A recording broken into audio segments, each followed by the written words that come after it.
Mainit ang ugong at malakas ang ugong, mainit na balita, viral. Donnie Pangilinan, ipapareha sa isang Atasha Mollak.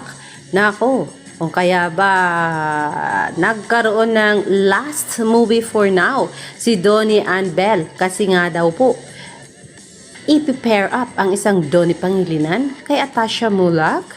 Nako, narito po ang balitang ito. Hatid sa atin ng Showbiz All Out Philippines. Totoo nga ba? Viral ngayon sa social media ang larawan ni Donnie Pangilinan at Atasha Mollak matapos silang makitang magkasama sa isang event. Dahilan para agad silang mapag-usapan ng mga netizens. Marami ang nakapansin sa kanilang natural na chemistry at magandang dating kapag magkatabi. Kaya naman, mabilis na umusbong ang samut-saring komento mula sa online fans. May ilang netizens na agad nagsimulang i-ship ang dalawa at sinabing bagay silang tignan dahil sa kanilang parehong striking looks at magandang height match.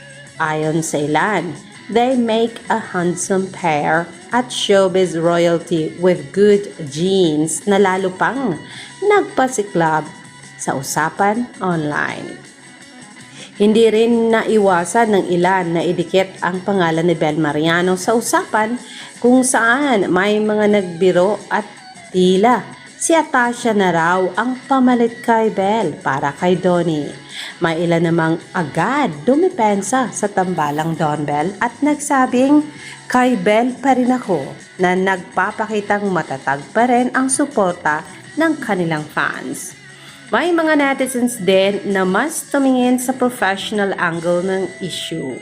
Ayon sa iba, magandang pagkakataon ito para kay Donnie na makawala pansamantala sa nakasanayang love team setup upang mas maipakita ang kanyang versatility bilang aktor. Matatandaang may mga pahayag noon si Donnie tungkol sa kagustuhan niyang mas palawakin pa ang kanyang career growth. Samantala, hindi rin nakaligtas si Atasha sa ilang komentong nagsasabing kailangan pa umano nitong mas hasain ang kanyang acting skills. Gayunman, marami rin ang naniniwalang may potensyal ito at posibleng mas mapansin pa kung mabibigyan ng tamang proyekto at exposure sa industriya. Nako, netizens, nag-react. Sabi ni Izuma Cha, yung tipong nanguna na ang fans bago pa siya sumagot. Pala-decide talaga ang mga fan, lalo na ang Don Kes fan. Sabi ni Ineng, naku, Belle pa rin ako at Don Belle pa rin ang papanigan daw niya.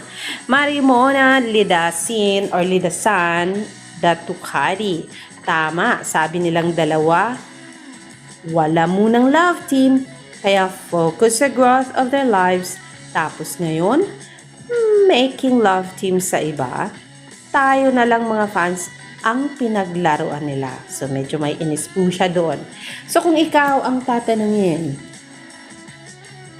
Don Belle ka pa rin ba? O susundin mo yung issue na pabalitang Donnie at Atasha? Alexander Lexa Jules, magandang hapon.